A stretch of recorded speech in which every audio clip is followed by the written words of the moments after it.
Hola amigos, eh, este es... Uy, uy, uy, uy, uy, uy, el micrófono.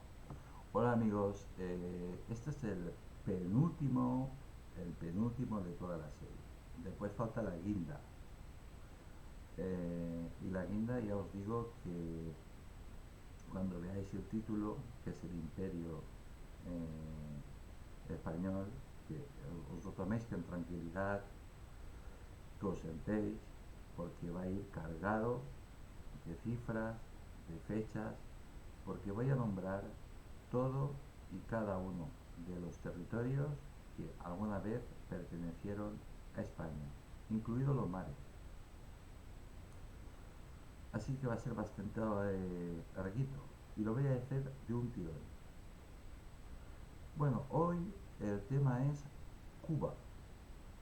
Cuba, dentro de la historia reciente de España. Voy a hablar de la guerra de Cuba. En España se nos ha quedado un dicho que solemos decir todos, o casi todos. Yo creo que lo decimos todos. Cuando algo te sale muy mal, siempre decimos la siguiente palabra o la siguiente frase. Más se perdió en Cuba. Al otro lado del Atlántico, las provincias americanas obtendrían su independencia tras las guerras de tradición o de independencia hispanoamericanas.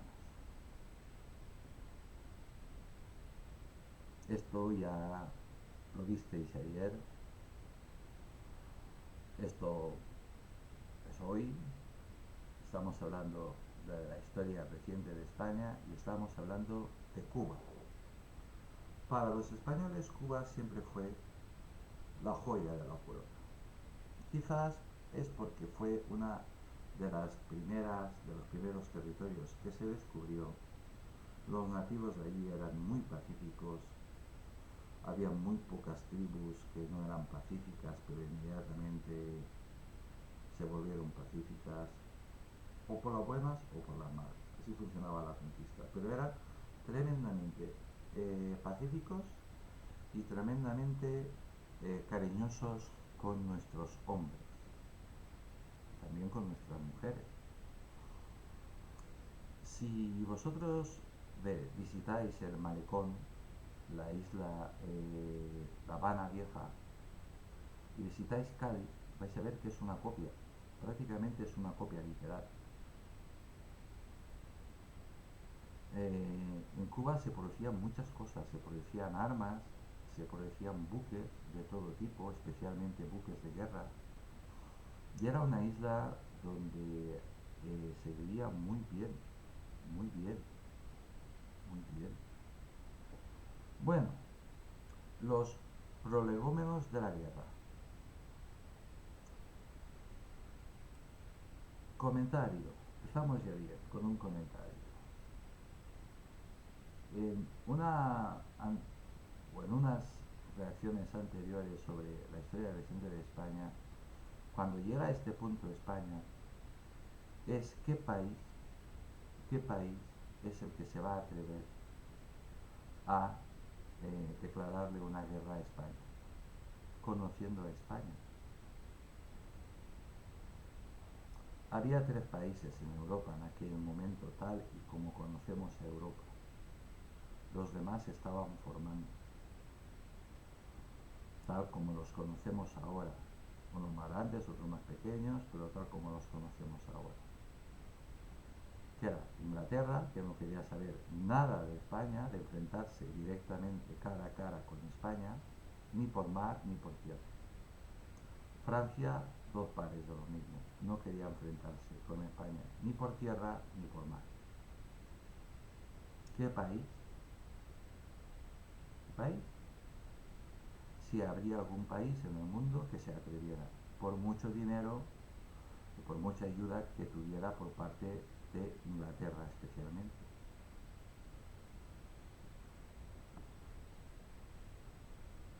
El de Cuba no era el primer conflicto internacional desatado por el control de las provincias españolas. Estados Unidos.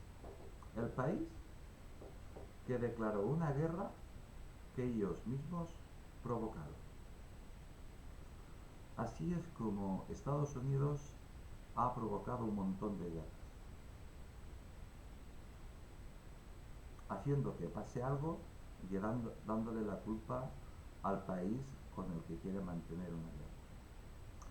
Pero se encontraron con un país, España, viejo, guerrero, destrozado, por eso se atrevieron, porque estaba destrozado. Pero aunque la guerra fue corta, se equivocaron, y mucho. Y aquí lo vamos a ver, porque hoy vamos a entrar con todo detalle en la guerra de Cuba. ¿Qué pasó? En el plano político interno, el conflicto fraguó la identidad nacional española y abrió las puertas al constitucionalismo concretado en las primeras constituciones del país, el Estatuto de Bayona y la Constitución de Cádiz, muy avanzadas para la época. Muy avanzadas para la época. En aquella época ya el rey, que seguía siendo un monarca absoluto, pero tenía muy en cuenta que tenía que escuchar al pueblo. Antes ni eso. Sin embargo, también dio inicio a una era de guerras civiles entre los partidarios del absolutismo y los del liberalismo, llamadas guerras carlistas, que se extenderían en todo el siglo XIX y que marcarían el devenir del país, y tanto que lo marcaron. Si España, comentario, si España no estaba ya bastante destrozada, bastante devastada, con la guerra de la independencia, encima estas tres guerras inútiles, que fueron realmente tres guerras mundiales, donde participaron tanto ingleses como franceses y como guerreros de los nuevos países que se estaban forjando en Europa. Eso terminó de dejar a España a la altura del betún, reducida a la nada, a la nada, a la nada, a la nada. A mí lo que me extraña es que en la actualidad, sobre todo en Navarra y por ahí, aún se siguen poniendo la boinita roja de los carlistas y siguen haciendo historietas de estas. ¿No hicisteis bastante daño ya en aquella época, en el siglo XIX, originando tres guerras civiles, para que vayáis recreándoos en esas historias? Una cosa es saber un poquitín de historia y la otra cosa es jugar a soldaditos de plomo. La guerra, fin del comentario y sigo. La guerra entre España y Estados Unidos de 1898 puede que algunas personas no comprendan que es que España, después de tanto poderío colonial no, fue un imperio, siempre la mano negra presente, terminó reducida a una nación de poco prestigio. Pues hombre, si te conquista Napoleón, te invade tu tierra Napoleón, tienes a Inglaterra soltando todo el oro del mundo, toda la masonería, todas las libras esterlinas, que todos los países, los 24 países que han quedado, ese fue el resultado en Hispanoamérica, que ninguno pinta nada en el mundo, ese era el objetivo, pues normal que pasara a ser después poco reducida a una nación de poco prestigio. Pero España es mucha España. España ha vuelto a recuperar el prestigio en la actualidad, tanto económico, comercial como militarmente. Como militarmente hay gente está muy equivocada con España, a nivel militar y a todos los niveles, muy equivocada.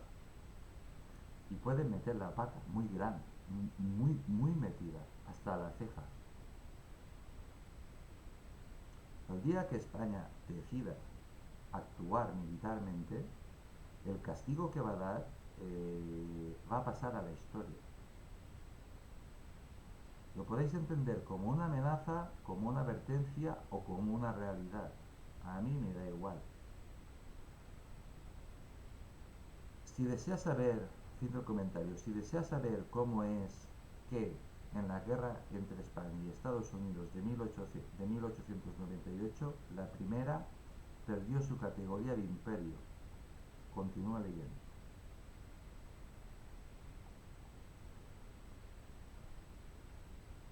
Comentario otra vez.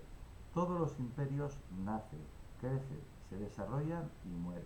En estos momentos hay un imperio que está francamente decadente, en plena decadencia.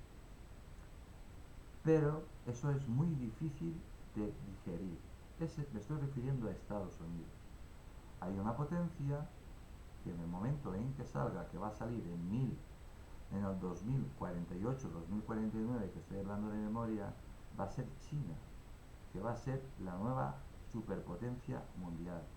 Y Estados Unidos quedará relegada a una gran superpotencia mundial, una gran superpotencia mundial, pero no la superpotencia. Y encima los chinos son colonialistas, no tienen nada que ver con los rusos. Si tienen que invadir territorio norteamericano, lo invadirán. Si tienen que hundir flotas norteamericanas, las hundirán.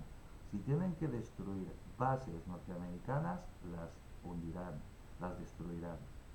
Y eso lo sabemos todos. Y quien mejor lo sabe es Estados Unidos. Por eso están pasando tantas cosas en el mundo. Fin del comentario y sigamos en el tema que es Cuba. Lo que desencadenó el conflicto en Cuba, el inicio de la guerra entre España y Estados Unidos. La opinión pública norteamericana fue la que decantó la participación de Estados Unidos en la guerra de Cuba. Sí, sí, la población norteamericana. Los presidentes de la época, la mayor parte de los políticos y de empresarios no estaban por una guerra contra España.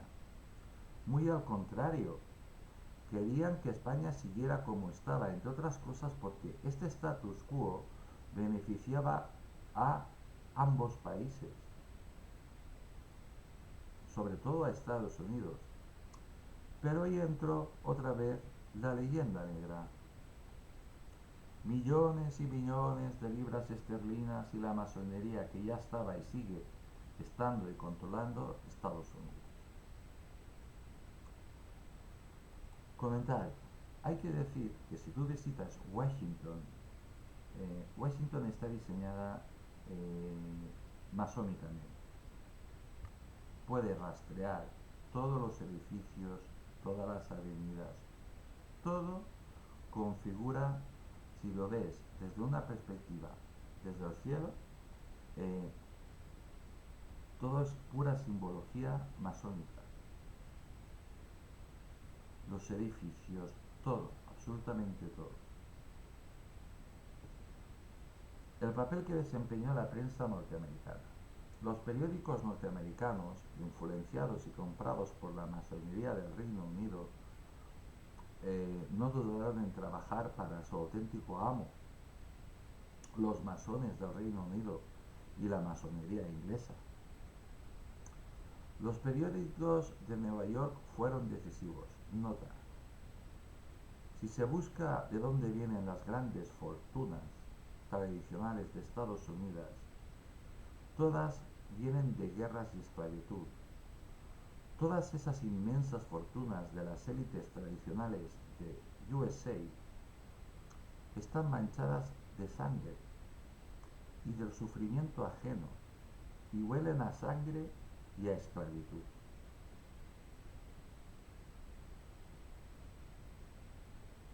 Por mucho que lo quieran ocultar, como esa nación es tan joven, tan reciente, pues es que hay periódicos, hay documentos originales de la época, incluso hay correspondencia, no solo en España, en todo el mundo. Entre los periódicos que sobresalían el Red Pulitzer. Oye, qué curioso, ¿no? Ahora resulta que el premio más prestigioso de la prensa es el Pulitzer. Y el Journal de Hearst, cuya campaña contra España fue la que cambió la opinión pública norteamericana e impulsó al Congreso y al presidente americano en favor de la intervención americana en Cuba, y ello llevó inexorablemente a la guerra con España. Sí, amigos, sí. La gente en aquella época, las personas eh, que tenían un poquitín de cultura, o si no, yo eso lo he vivido, tengo 60 años, pero lo he vivido, ver a mi abuelo leyendo el periódico y alrededor de mi abuelo, pues un montón de gente escuchando lo que mi abuelo leía, las noticias que mi abuelo leía. Así se enteraban en aquella época. Yo no estoy hablando de aquella época, obviamente, estoy hablando de cuando yo era un niño. El sensacionalismo de las nuevas técnicas periodísticas le proporcionaron al Word tiradas muy superiores al resto de los periódicos. Eso quiere decir que la prensa amarilla, los tabloides, como se llama a la prensa, a los periódicos sensacionalistas que no valen nada, pues ganaba mucho dinero con este tema. Por lo tanto, cuanto más mentiras y más historia contaba, pues más periódicos vendía, más, eso quiere decir que más gente lo compraba y la gente pues tenía una idea totalmente distorsionada del tema. Los políticos poco podían hacer porque hubo dos o tres presidentes de Estados Unidos y la mayoría de los políticos, daba igual que fueran demócratas que republicanos, no querían la guerra con España. Y lo que es más curioso, el ejército tampoco. Esto, fin del comentario y sigo. Esto le condujo a tener una influencia muy importante sobre la opinión pública americana. El resto de la prensa norteamericana tuvo un papel no activo en la participación de Estados Unidos en los asuntos de Cuba. Los periódicos de aquella época, serios, comentarios, sabían que, porque habían leído a personas ilustradas, sabían que España no era un hueso que se iba a presentar ahí cualquiera y que iba a rendirse inmediatamente. Esa opción en España no se contemplaba. Punto número uno. Punto número dos. Las personas ilustradas, los presidentes, los militares, tenían muy en cuenta que si Estados Unidos existía era porque España les había ayudado. España hubiera podido optar perfectamente por pasarles por encima como una apisonadora y eso ser parte del imperio español. No existiría Estados Unidos. ¿Qué existiría? No se sabe. Lo que sí que existirían serían muchos indios americanos vivos. Fin del comentario y sigo leyendo. Muchos periódicos, el Herald Tribune, Times, Evening Post, se postulaban contra la intervención y a favor de las reformas políticas que España intentaba introducir en el este. Ya sabéis quiénes son los periódicos serios de Estados Unidos: el Herald Tribune, el Times, el Evening Post. Ahora bien, la leyenda negra de España, que fue repasada por los editoriales de dichos periódicos, la debilidad política y económica de España, así como una campaña protestante en contra del absolutismo católico, inclinaba la balanza de la intervención. Siempre los protestantes contra los católicos. Los protestantes son beligerantes, los católicos ponemos la otra mejilla. exponíamos. Desde 1895 la prensa amarilla condenó duramente la resistencia del presidente Cleveland a toda interferencia americana, mientras que la prensa conservadora le aplaudía dicha actitud. Es que claro, eh, ningún presidente de la época, hasta que no se produjo el cambio, creo que fueron 3 presidentes que dijeron no. Pero es que la oposición también dijo no. Pero es que los militares también dijeron no.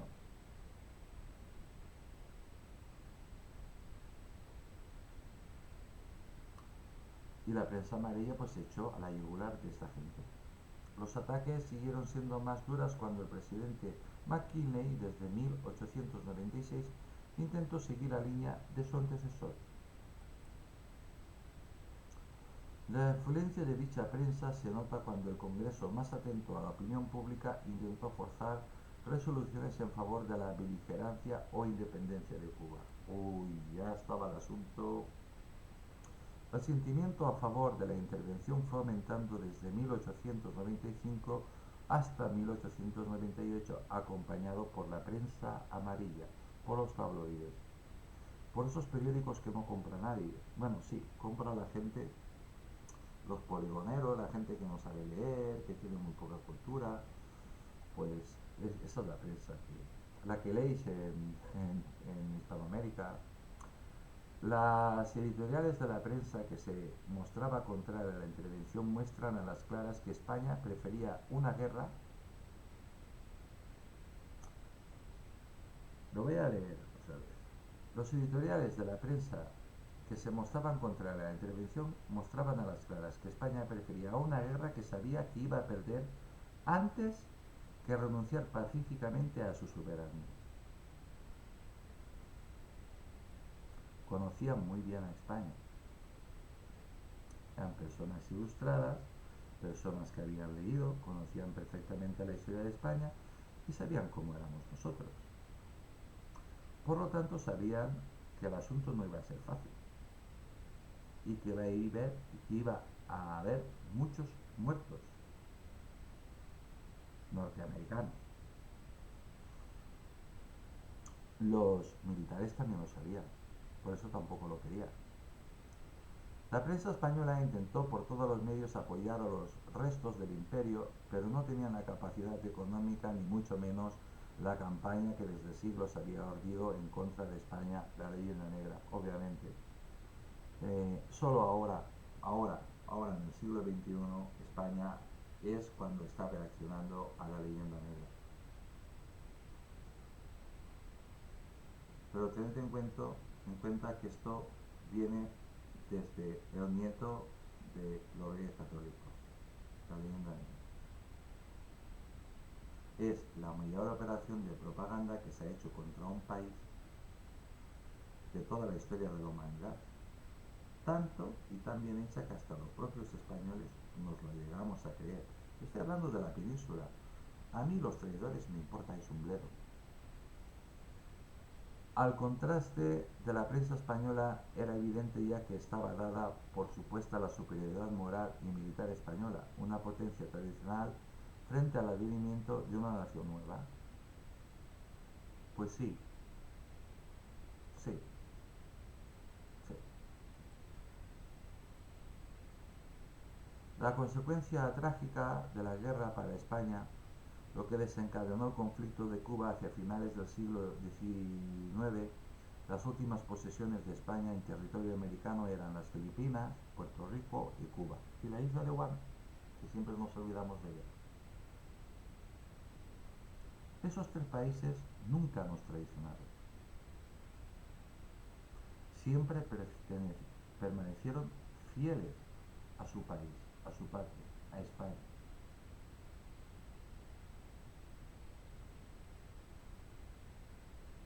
Vosotros sí que traicionasteis a vuestro país, España. Estas islas representaban su máxima riqueza portuaria y marítima gracias al desmesurado comercio que en ellas prosperaba. Es que, como he dicho en muchísimas intervenciones, en América se vivía muchísimo mejor que en Europa, que en cualquier país de Europa. En la América española. No obstante, una pequeña burguesía cubana que estaba en crecimiento se veía limitada a la hora de comerciar a nivel internacional por las restricciones españolas. No, por las restricciones españolas no. España no te ponía ninguna restricción. La restricción te la ponía cuando llegaba el buque a cualquier puerto inglés, francés o norteamericano y te ponían unos aranceles que tú no los podías pagar. Y así que el barco tenía que volver y el único sitio que podía volver era España. Y España, si no tenía algo, era dinero. Claro, la burguesía, traducirlo por los empresarios, lo que quieren es ganar dinero.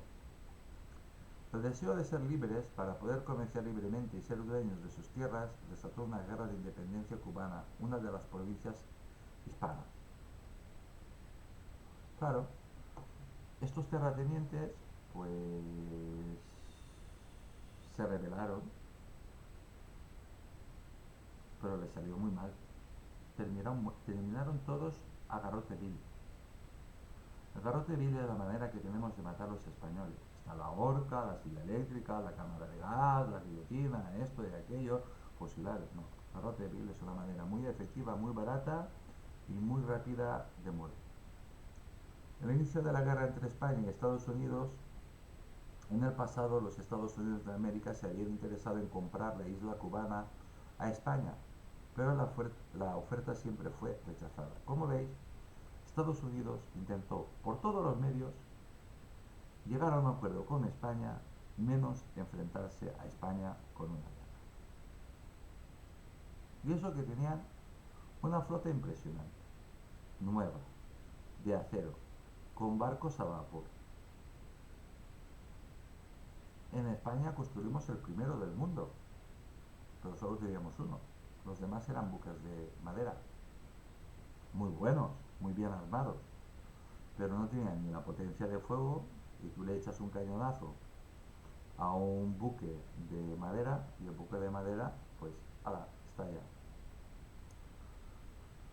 Cuba y los ciudadanos cubanos ignoraban que la isla estaba sometida a un bloqueo naval por parte de Estados Unidos. Solo dejaban pasar escasos barcos con correos hacia la metrópoli, la España peninsular. Poco, pocos barcos. Cuando estalla el movimiento cubano por su independencia en 1898, los Estados Unidos ven la oportunidad de intervenir en favor de Cuba. Era cuestión de tiempo que el bloqueo naval y los millones de libras que entraban en Cuba de manera oculta junto con la masonería hiciese su efecto. La isla de Cuba ya estaba madura para pasar a otro nivel, la guerra. Pero hay que decir que todos los revolucionarios cubanos, todos fueron muertos. Todos los cabecillas. Eso no pasó en la América española. El primer paso estratégico fue posicionar un portentoso barco de guerra en La Habana con el fin de intimidar a los españoles. Uy, qué miedo, los españoles nos asustamos. Qué fácil es de asustar a un español. Qué fácil. A lo mejor lo consigues.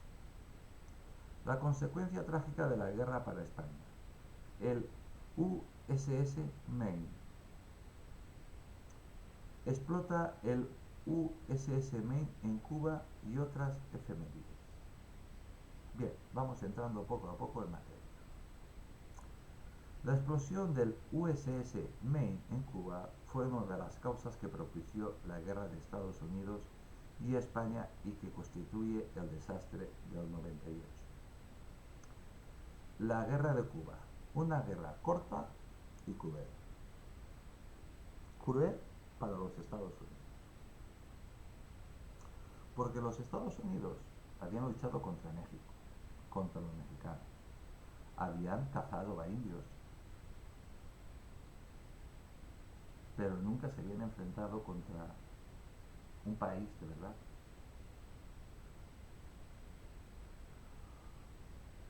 Contra, sí, un imperio totalmente decayente, pero contra un país que lleva toda la vida guerreando. Ellos controlaban el mar, pero tenían que tomar la isla por tierra.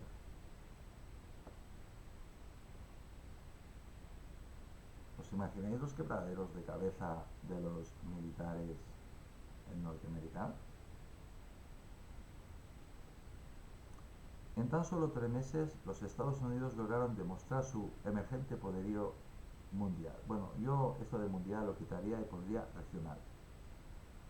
Con la ayuda de su avanzado armamento militar y ejército marino, destrozaron toda la flota española del Atlántico y del Pacífico. Y todo tiene su explicación. Otros países, otros países, viendo la situación, sumar. España fue invadida por Napoleón. Ganó España, pero quedó destrozada. Eh, España perdió toda, toda la España de América. Así que nosotros que no somos nada, pues vamos a aprovecharlo. Como ejemplo, aquí voy a poner uno, pero eso lo hicieron varios países, que se habían terminado de constituir como país. No eran absolutamente nada. Comparable con España no eran nada. Nada. En 1885, el imperio alemán, que no era el imperio alemán, que está hasta mal escrito, era el imperio prusiano, intentó extender su dominio sobre el noroeste de Papúa a las Islas Carolinas, donde se preveía establecer un protectorado debido a su valor estratégico. La intentona dio lugar a una crisis de las Carolinas y fue duramente combatida por España. Uy, no se lo esperaban los alemanes, que estaba presente en el archipiélago desde 1521 y se había reclamado su soberanía por primera vez en 1667. No obstante, los alemanes, entre paréntesis, al igual que en otras ocasiones habían hecho los británicos, arguían que, eh, arguían que España les había abandonado al eliminar la presencia militar en 1787, si bien la actividad misionera y comercial se había reanudado posteriormente y mantenido durante el siglo XIX. Es decir, en aquella isla no había presencia militar porque era pacífico aquel territorio. Allí había pues curas, frailes, misiones y personal criollo, principalmente algún español había por allí perdido, pues trabajando, porque eso era una parte de España. La amenación del Papa León XIII terminó al igual que en otras ocasiones con el reconocimiento de la soberanía española, aunque se permitió a los alemanes establecer una estación naval y un depósito de carbón en una de las Carolinas. Bueno, traducir estación naval por una base naval. Y a expoliar. ¿Vale? Fin del comentario y sigo. Estados Unidos se enfrentó a una España débil y desgastada, pero no sabía qué se iba a encontrar.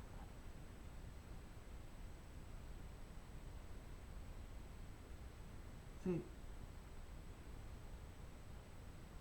la isla de Cuba estaba rodeada de buques de guerra, los más modernos que había en la época, los más poderosos, pero tenían que entrar en la isla.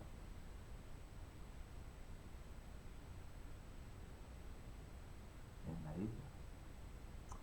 España, previendo esto, mandó a 339.783 soldados. Un ejército de 330. Eso era una burrada para aquella época. En la actualidad sigue siendo una auténtica barbaridad. España, Estados Unidos, en un momento u otro, sí, controlaba el mar, pero no controlaba la isla. Tenía que entrar a la isla. Pero ¿quién le pone el cascabel al gato? ¿Quién le pone el cascabel al gato?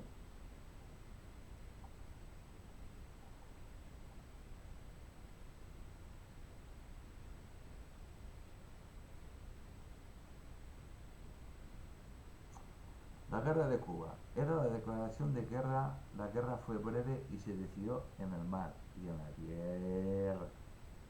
Los episodios fundamentales fueron las batallas navales de Cavite, el 1 de mayo, y Santiago de Cuba, el 3 de julio, en las que la anticuada e ineficiente flota española fue literalmente barrida por la Armada norteamericana, mucho más potente y destructiva. Me he saltado un párrafo que no estoy guardando al final. Ante lo demencial que estos términos militares era enfrentarse en un combate naval abierto a los americanos. En varios combates con la flota dividida y lejos de la península, hubo oficiales españoles que manifestaron el convencimiento de que el gobierno de Madrid tenía, escuchad bien esto, el deliberado propósito de que la escuadra fuera destruida lo antes posible para llegar rápidamente a la paz.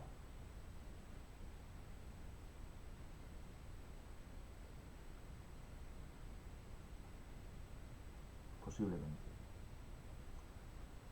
Esto es donde lo combinado. La guerra, ha escrito Moreno Fringals, nació con un cierto carácter popular, obrero y de clase media, y fue una fuerte campaña de captación de sectores negromulatos y campesinos, pero casi de inmediato tuvo el apoyo de toda la sociedad criolla, ante la ausencia de otra opción política factible. Vamos a ver. Lo que hizo toda la población de Cuba, excepto a estos que se rebelaron, que se los cargaron a todos, no dejaron a ninguno con vida, es que no mataron a... Los españoles somos muy efectivos en ese aspecto. No matamos solo al promotor, matamos a su hijo, matamos a su mujer, matamos a sus hermanos y matamos a su familia, y tranquilo que ya no te van a causar problemas. Esa familia ya no te va a causar problemas. Y las demás familias se lo van a pensar mucho. Depende del nivel de lo que tú hayas hecho. O te matan a ti, o te matan a tu familia, o te matan a tus hijos. Depende del nivel que hayas hecho. Pero en aquella época seguramente morirían todos.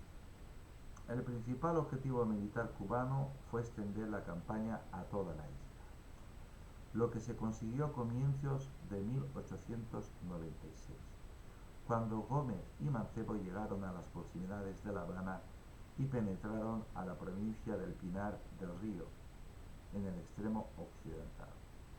España iba mandando tropas, poquito a poco, y metiendo tropas, material, logística.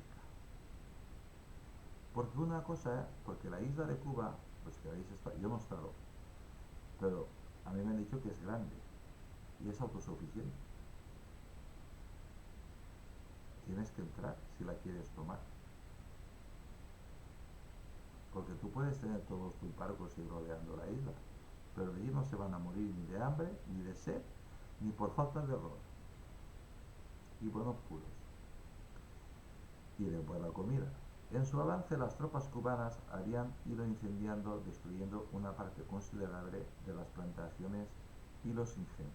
Estaban destruyendo todo lo que no fuese necesario para su propio abastecimiento y la protoindustria, para que no les sirviera para nada, creando barricadas, creando escondites, creando sitios, porque allí se iba a producir una guerra de guerrillas,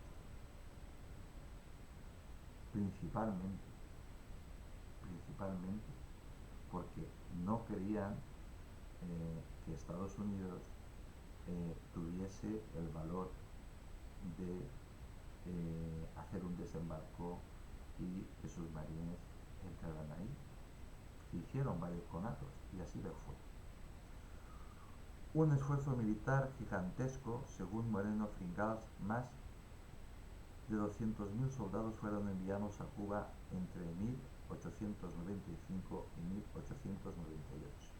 Mirad, yo siempre he comentado que de la zona de donde yo soy a la América continental, muy pocos mediterráneos, porque aquí hay un clima muy bueno, una tierra muy fértil, se vive muy bien. Pero las guerras fueron tremendas y de aquí fue un montón de gente. Yo no sé si es verdad o mentira lo que a mí me contaron. Una de las historias al, al calor del fuego del hayar. Mi tío, mi padre, mi abuelo, comentando cosas de estas. Y comentaron que tres, tres, tres personas de aquí, una de ellas, dos de ellas del pueblo, y otra persona de un pueblo cercano, que se cogieron una barquita con remos y una velita, pusieron comida y en vez de echar, en vez de coger el fusil, cogieron los remos, cogieron comida, cogieron bebida y remando, remando, remando, remando, remando y con la velita, pues llegaron a las Canarias, de las Canarias llegaron a España y de España y llegaron aquí a Valencia y se escondieron en sus casas hasta que se terminó la guerra de Cuba. Si es verdad, no lo sé, pero yo se lo escuchaba contado cuando eran niños. Me imagino que no serían los únicos. La superioridad numérica, sin embargo, no era suficiente para vencer a un enemigo que eludía todo choque frontal y hacía una guerra de guerrillas basada en el conocimiento del terreno y el apoyo de la población. Es lo que tiene la guerrilla. Para que una guerrilla funcione, la población te tiene que apoyar.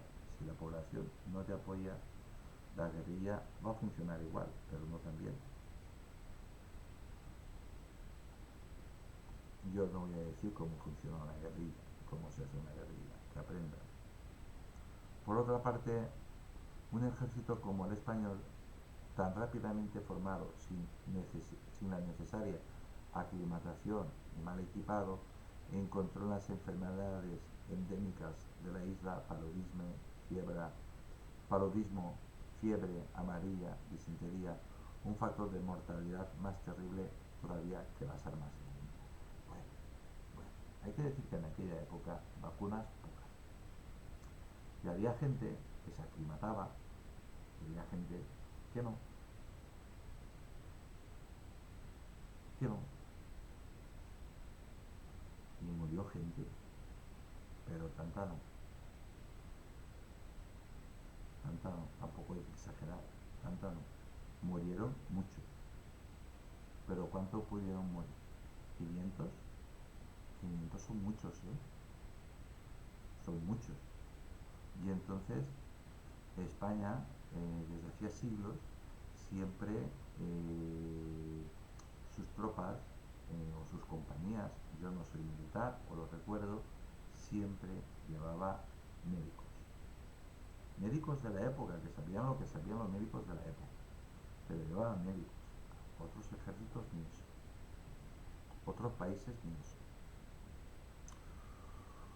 Un hecho común en todas las guerras coloniales en los trópicos, como recuerda Raymond Carr, en la misma guerra cubana, tras un mes de campaña, el ejército estadounidense estaba hecho una ruina.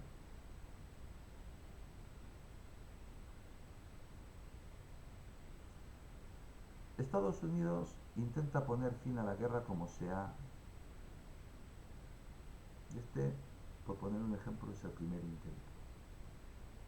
El presidente Cleveland a través del secretario de Estado Olney, ofreció su mediación al gobierno español para acabar con la guerra sobre la base de la concesión de la autonomía de Cuba. ¿Qué creéis que hicieron los españoles? ¿Dar saltos de alegría? ¿Decir que sí? ¿Decir que no? Pues bueno, la oferta fue rechazada por el gobierno de Cánovas, siendo la opinión pública preponderante y la del ejército que no consideraban a Estados Unidos un mediador imparcial. Aunque sin rechazar las reformas para más adelante, se pensaba que en aquellos momentos toda concesión era una claudicación ante los rebeldes y que a la guerra solo se debía responder con la guerra. Ole, ole, ole. Eso es España. Y quien no entienda qué es España lo tiene muy claro. Estas circunstancias, qué casualidades tiene la vida, ¿eh? Llegó al asesinato de Cánovas en agosto de 1897. Inmediatamente fue nombrado otro, Moret, fue nombrado ministro de Ultramar. Los gobernantes españoles eran perfectamente conscientes de la diferencia de fuerzas entre ambos países, a diferencia de la opinión pública desinformada, no, estaba informada, pero aquí también hay prensa amarilla y todos los medios de comunicación, todos los periódicos, pues todos a la guerra, a la guerra, a la guerra, a la guerra, a la guerra, a la guerra, a la guerra, a la guerra. Desinformada y enardecida sus más elementales sentidos patrióticos por la inmensa mayoría de la prensa. Con la finalidad de apaciguar la opinión norteamericana, fue relevado del mando el general Weyler. Se suspendió toda acción militar ofensiva y sobre todo le fue concedida inmediatamente la autonomía a la isla, lo mismo que a Puerto Rico, que pertenecía en paz. Con la finalidad de apaciguar la opinión norteamericana, fue relevado al mando el general Meyer. Se suspendió toda acción. El primer gobierno autónomo cubano comenzó a funcionar el 1 de enero de 1978. Estados Unidos intenta poner fin a la guerra como sea. El segundo intento. Nada de ello logró el objetivo perseguido ni sirvió para que los independentistas, animados por la creciente beligerancia del gobierno norteamericano a su favor, trataran de acercar posiciones a España. El mando español fue confiado inicialmente al general Martínez Campos, quien trató infructuosamente de aislar los focos rebeldes y de poner en práctica la política de aproximación que tal buen resultado le había dado en 1878, pero las circunstancias eran sustancialmente distintas y ante su fracaso dimitió en enero de 1896, siendo sustituido por el general Mariano Weyler. Comentario, nota: tengo que pediros disculpas porque mi salud no es buena y se nota. Sigo.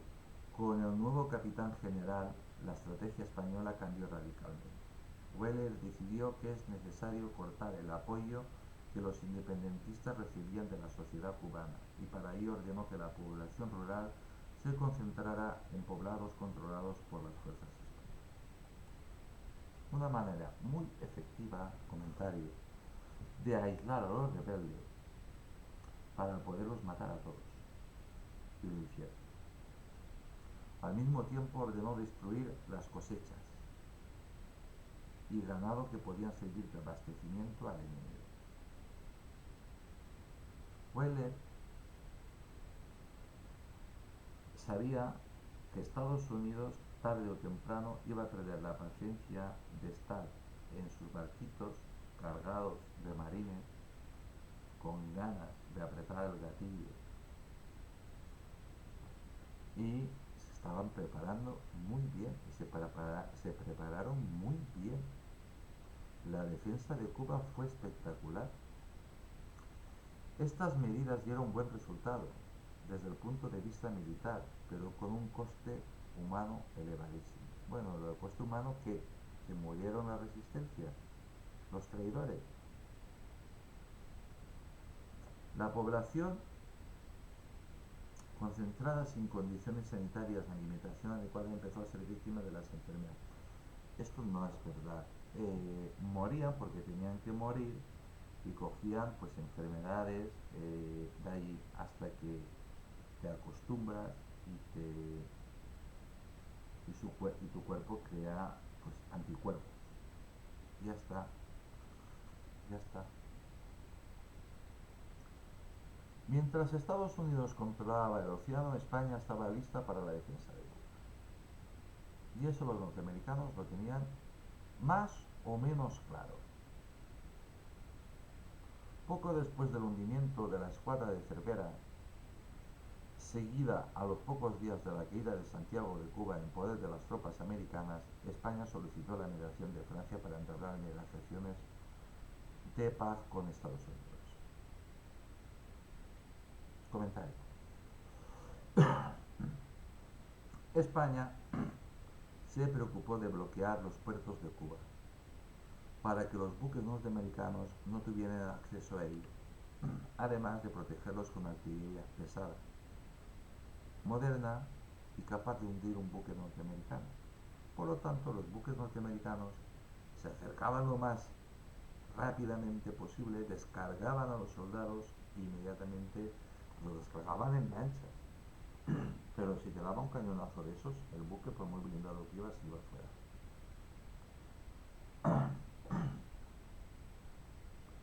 Pero una vez planteada la guerra, el gobierno español creyó que no tenía otra solución que luchar y perder. Poco después del hundimiento de la escuadra de Cervera, siguió a los pocos días la caída de Santiago de Cuba en poder de las tropas americanas. España solicitó la mediación de Francia para entablar negociaciones de paz con Estados Unidos.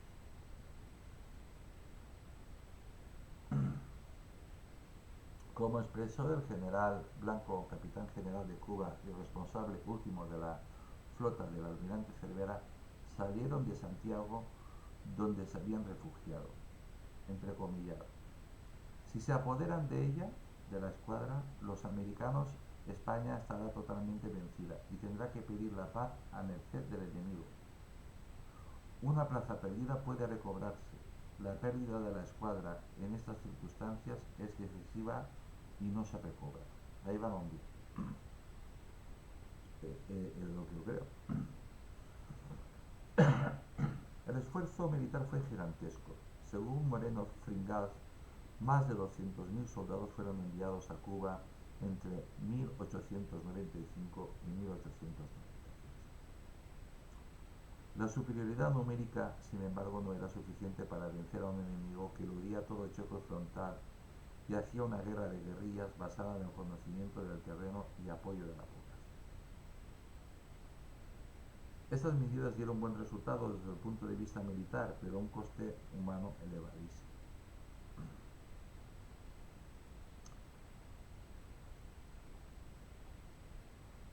La guerra seguía, pero las bajas por parte de los soldados norteamericanos eran aterradoras.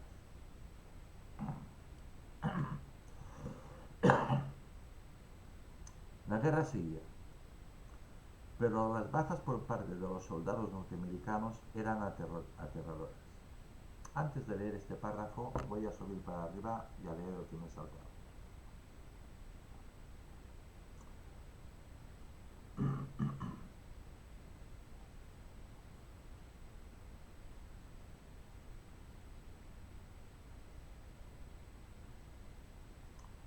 Estados Unidos se enfrentó a una España débil y devastada, pero no sabía con quién se iba a encontrar.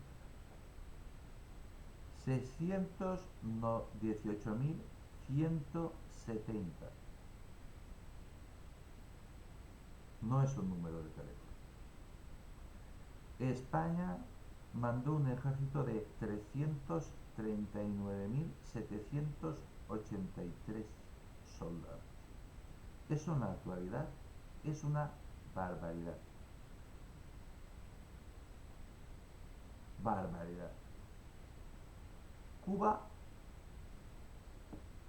puso a disposición 278.447 soldados. En total, España plantó un ejército bien armado y bien dotado, una fuerza de combate de fuerzas de 618.170 hombres. Nunca se había visto algo parecido.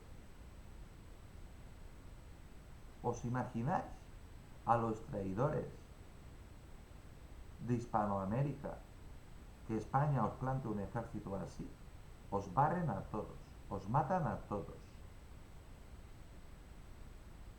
Y nadie hubiera conseguido independencia de ningún lado. Pero España no quería matar a sus compatriotas, por eso no lo mandó. Pero contra un país enemigo sí. Si lo pudo mandar para defender a Cuba, podía haber mandado incluso más.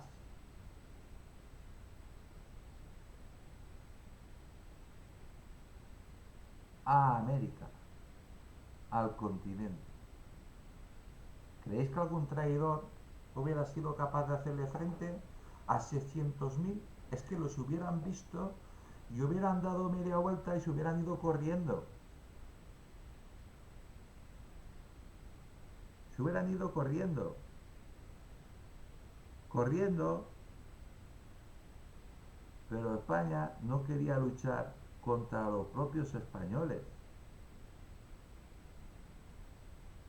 Cachoburros, ignorantes. Pero vosotros no tenéis la culpa. La culpa la tiene la gente que a vosotros os lava el cerebro. Esa es la culpa. Que en las escuelas a vosotros os lavan el cerebro. No os cuentan la verdad. Ni en las escuelas, ni en los institutos, ni en ninguna otra parte.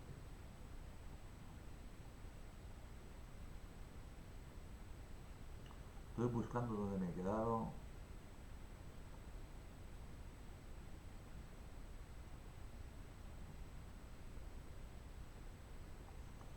La guerra seguía bajo las bajas por parte de los soldados norteamericanos eran aterradoras. ¿Qué pasaba? Si no sabe, lo cuento. En España estamos acostumbrados, pero en Estados Unidos era la primera vez que los muertos y los heridos, pocos, eran inasumibles. ¿Por qué pocos? Porque no llegaba ninguno.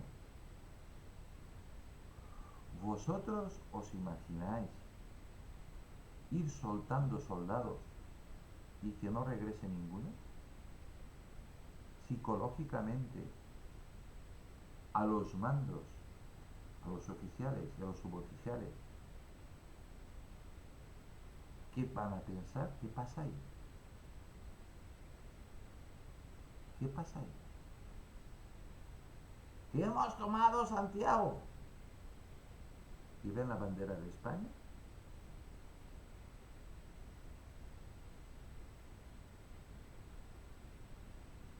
Y al que ha llegado que hemos tomado Santiago va porque quieren los españoles, porque siempre tienes que dejar a uno o dos para que cuenten lo que está pasando. Pero ¿dónde estaban los norteamericanos muertos? ¿Dónde estaban los heridos norteamericanos muertos? Bueno, voy a seguir leyendo.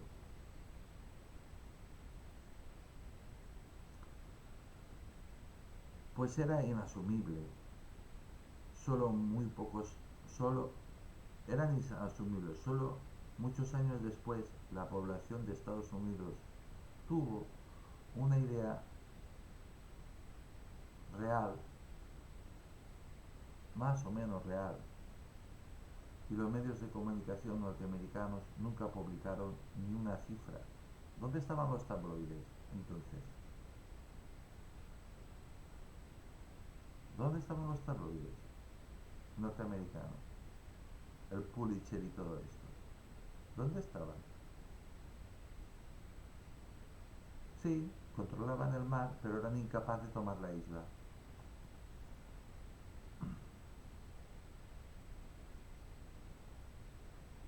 Los medios de comunicación norteamericanos nunca publicaron ni una cifra de bajas que se acercase a la realidad.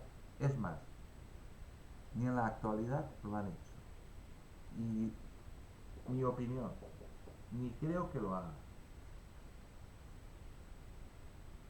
ni creo que lo haga.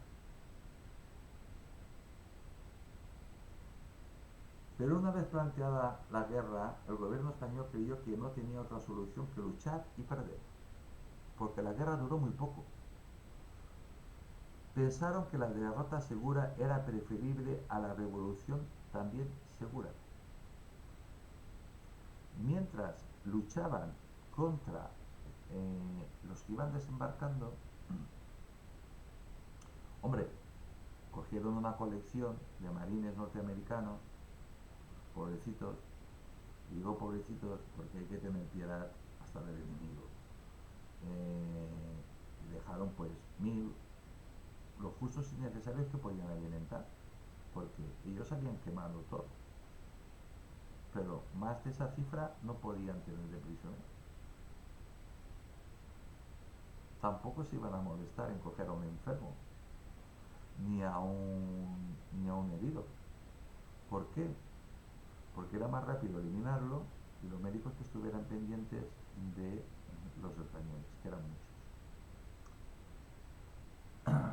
Y las tropas españolas y cubanas, pero sobre todo las españolas, se ocupaban de a los traidores,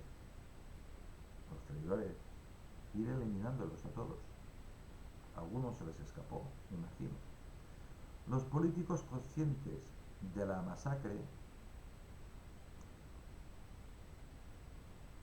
buscaban la paz, mientras que los tabloides buscaban ganar más dinero y clamaban para que la guerra siguiera.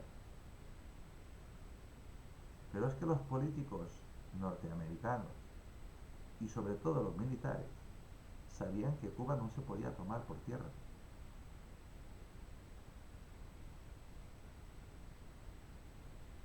Que aunque Estados Unidos era inmensamente, porque España había quedado devastada de población, éramos 8 o 10 millones, no éramos más.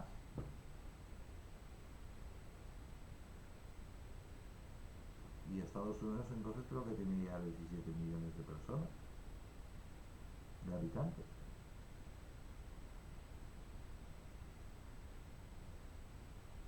¿Cuántos perdieron en Cuba? ¿Un millón? ¿Millón y medio? Tenían tanto miedo porque había otra opción. Canarias, Baleares, la propia España. Pero si España estaba haciendo eso en Cuba y viendo lo que le había pasado a Napoleón, no se planteaban ni por un segundo ni Canarias, ni las Baleares, y menos la península. A ver cómo salían del lío donde se habían metido. El presidente republicano William McKinley, electo en noviembre de 1896, igual que su antecesor Cleveland, era favorable a la neutralidad. Como veis, los políticos lo tenían clarísimo. No sabían cómo salir del lío que los habían metido, entre otros el Pulitzer, los periódicos, los tabloides.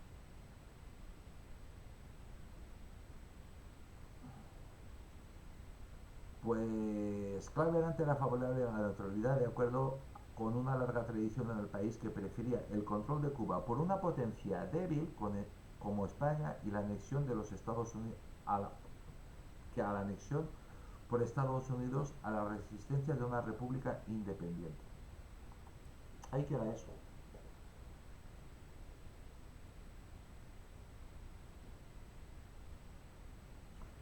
Pero los periódicos y la masonería inglesa, dale que te pego y dale que te pego. Sin embargo, el peso de la opinión jadeada por la prensa se añadieron algunos poderosos elementos favorables a la intervención armada.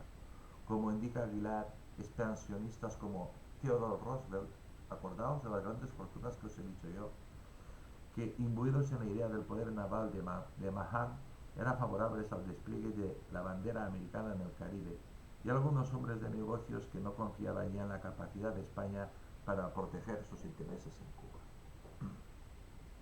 Lo que no sabían estos patanes es que había casi 600.000 soldados,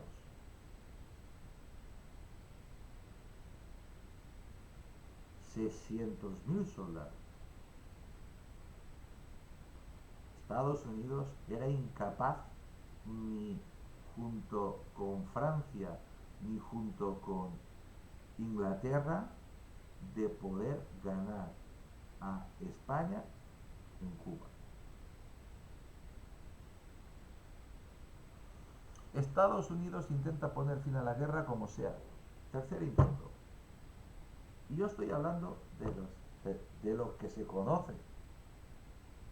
Porque me imagino que las conversaciones, desde que empezaron a desembarcar marines y no llegar ninguno, por la cabeza, sobre todo de los generales norteamericanos, pasaría de todo. Y aparte, por la cabeza de los políticos y de los intelectuales, de la gente culta de Estados Unidos, la vergüenza de estar guerreando contra el país que les había dado la nación, les había regalado un país, Estados Unidos. Tras un breve gobierno del general Azcárraga, Sagasta tuvo que hacerse cargo del poder en octubre del mismo año. Lo que el gobierno español no hizo fue vender la isla, porque es que intentaron comprarla, no una vez, sino muchas veces. Voy a leer el párrafo y voy a contar cosas. Lo que el gobierno español no hizo fue vender la isla a Estados Unidos por 300 millones de dólares, más uno para los intermediarios. Estaban intentando comprar a todo el mundo, más 300 millones de dólares, que no era un dólar como es hoy, o como era antes, porque el dólar de hoy, comparado con un euro, no vale nada. Ahora, más valdría decir 300 millones de euros que de dólares. Porque entonces estaba el real de a 8, que valía muchísimo más que cualquier dólar. O la cantidad global que se quisiera. Te daban lo que quisieras. Oferta que le fue presentada a la reina regente. Tampoco concedió la independencia a Cuba, declarándose vencido sin ser derrotado militarmente.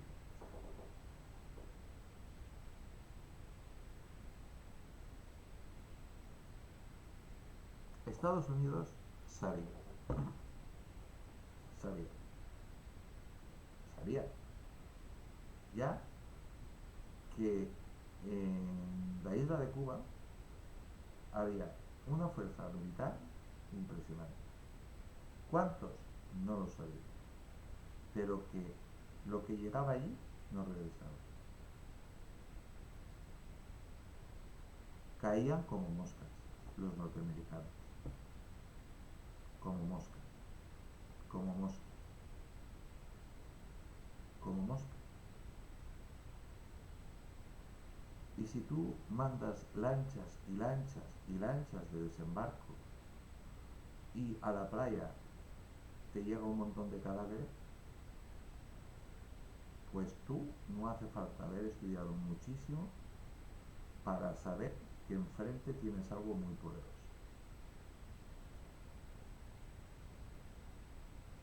Porque esa gente que está desembarcada, que está desembarcando, eh, los marines, estoy hablando de los marines de la época, no de los actuales, no hay que confundir, pues estaban entrenados.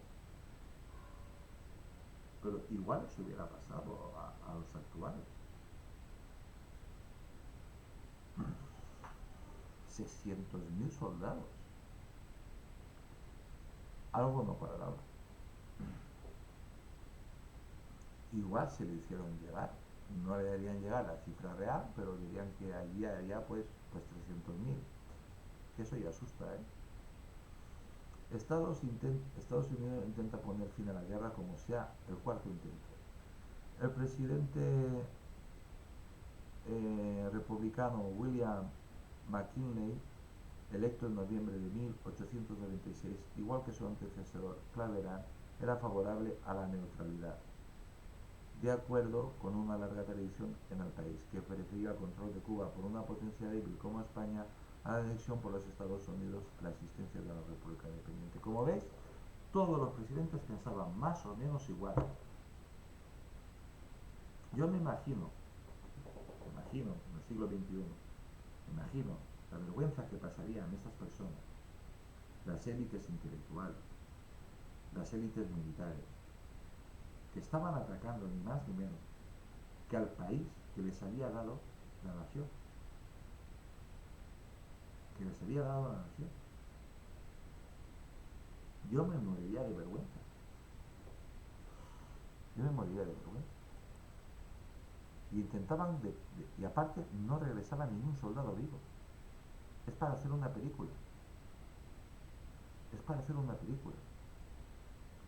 Existieron varios intentos para poner fin a la guerra por ambas partes. Algunos los conocemos, otros no. Esto no lo estoy, esto no es ningún comentario, esto lo estoy leyendo. Pero según los historiadores e investigadores, no se entiende que esta guerra, que se desenvolvió principalmente en tierra, durase tan poco, con 600.000 soldados españoles ahí. Estados Unidos, al ver que no llegaban soldados, ni muertos, ni heridos, se asustaron e intentaron comprar Cuba varias veces.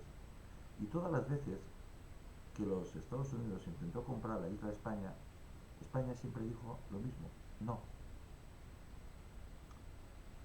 Su desfachatez brutal y su soberbia, que incluso quisieron sobornar a la monarquía directamente y también a través de varios países, la poca elegancia y la falta de moral que puso en evidencia a varios presidentes de Estados Unidos, a sus políticos y a sus diplomáticos durante toda Europa y del mundo.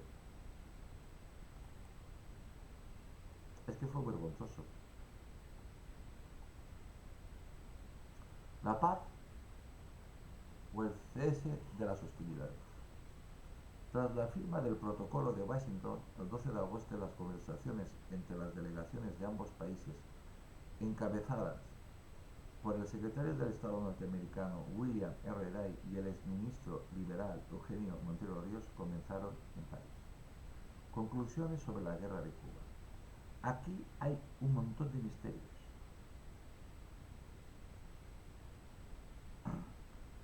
Parezco que sea Iker Jiménez, porque siempre estoy yo con misterios. El precio del USME en 1998. Sin esperar el resultado de una investigación, la prensa de William Randolph Hearst publicó al día siguiente el siguiente titular: el barco de guerra Maine partido por la mitad por un artefacto internacional secreto del enemigo. ¿Enemigo? Si España no era enemiga de Estados Unidos. Pero así funcionaban los tabloides y esta gente es tremendamente rica, manchadas de sangre, las manos, ya lo he dicho antes, y la masonería inglesa y la leyenda inca. Al fin de determinar las causas del hundimiento, se crearon dos comisiones de investigación, una española y otra estadounidense, puesto que estos últimos se negaron a una comisión conjunta. Había que falsificar los datos como fuera, para justificar la guerra. Los estadounidenses sostuvieron desde el primer momento que la explosión había sido provocada y externa. Es que había que justificarla, porque no había justificación alguna. La conclusión española fue que la explosión era debida a causas internas. Los españoles argumentaron que no podía ser una mina, como pretendían los estadounidenses, pues no se vio ninguna columna de agua y además, si la causa de la explosión hubiera sido una mina, no tendrían que haber estallado los pañoles de munición. En el mismo sentido hicieron notar que tampoco había peces muertos en el puerto, lo que sería normal en una explosión externa. Pero los norteamericanos eso no lo querían ver. ¿Por qué? Porque no les convenía. Tradicionalmente ha sido una opinión muy extendida entre los historiadores cubanos y españoles el creer que la explosión fue provocada por los propios norteamericanos para utilizarla como excusa para su entrada en la guerra en una operación de bandera falsa. En la actualidad, ¿qué pasa en la actualidad? En la actualidad han pasado muchas cosas. De entrada, Estados Unidos hace como 10 años reconoció oficialmente de que el Maine explotó, que no lo explotó nadie. Otros expertos aseguran que lo detonaron ellos mismos para provocar la guerra. Eso en la actualidad. Algunos estudios desde la década de 1970 hasta la actualidad apuntan a una explosión accidental de la Santa Bárbara, motivada por el calentamiento de los mamparos que la separaban de la carbonera continua que en esos momentos estaba ardiendo. Otros estudios recientes han señalado que, dado los desperfectos causados por la explosión, si la misma hubiera sido provocada por algún artefacto externo, este habría hecho al barco saltar literalmente del agua. En 1975, el almirante estadounidense Jaime J. Rickover, Dios mío, lo voy a repetir porque me ha salido perfecto, digo yo. En 1975, lo voy a repetir solamente por decir el nombre del almirante. En 1975, el almirante estadounidense Jaime J. No, vuelvo a repetir porque nos cortas una G como una casa. Yo digo que no sé bien, ¿eh? En 1975, el almirante estadounidense Jaime G. Rickover, al frente de un equipo de investigadores, reunió todos los documentos e informes de las comisiones encargadas de la investigación en 1998, las de 1912 cuando se extrajeron los restos del buque y cuantas declaraciones, publicaciones y fotografías pudo obtener. Después de un exhaustivo análisis de todo el material, dictaminó, sin lugar a dudas, que una fuente interna fue la causa de la explosión del Maine. Es decir, lo detonaron los norteamericanos para provocar la guerra. Estudios actuales se inclinan por atribuirla a un accidente, lo que confirma la tesis expuesta entonces por la Comisión Española de que la explosión se debía a causas internas. Si en España entendemos de algo, es de buques. Y hasta aquí. Bueno, amigos, eh, yo creía... A ver, paz y tranquilidad, paz y tranquilidad, paz y tranquilidad. Pues bueno, yo creía sinceramente que aquí ya viene el tema de Iker Jiménez, que esto había tomado nota, pero vamos a ver, Cuba nunca fue rendida, Cuba nunca fue vencida.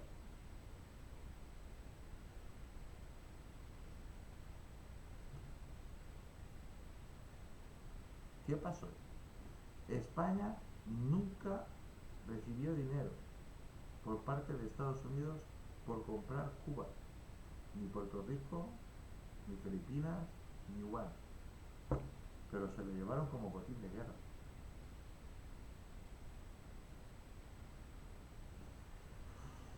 Pues esto, como digo yo, es misterios para Iker Jiménez, porque alguien nos está diciendo la verdad aquí, o los españoles o los norteamericanos. Alguien nos está diciendo. Y ya digo yo, que en el caso de Cuba, Puerto Rico, eran dos islas que, igual como Puerto Rico, Santo Domingo también, Eh, Eran islas tremendamente queridas, igual como las Filipinas, igual, y cosas de estas, por España, porque siempre los españoles fueron tratados muy bien, los conquistadores, y los criollos también.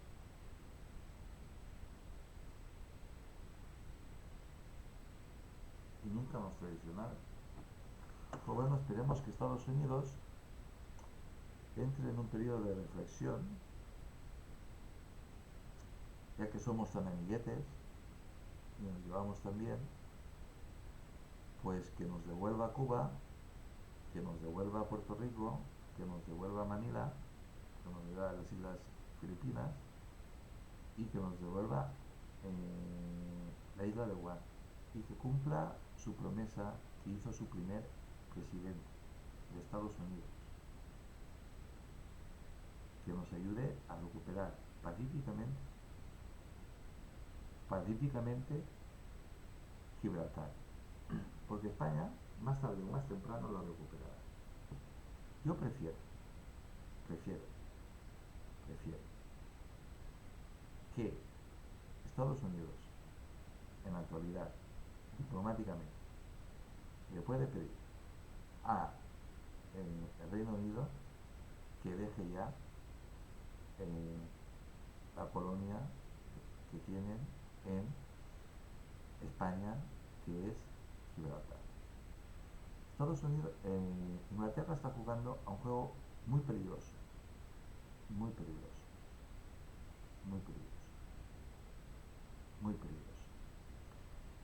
El peñón es tremendamente fácil de tomar, siempre lo ha sido, tremendamente fácil de, cuando llegue el buque que te dé la gana, que mande el Reino Unido, no va a llegar, porque va a ser hundido antes, por misiles, por aviones, por lo que sea, portaaviones y lo que te dé la gana, pero va a ser hundido antes. Y que no te ataquen las islas, las islas. Así que yo le pido a Estados Unidos que cumpla su palabra, que cumpla su promesa, que nos devuelvan lo que es nuestro,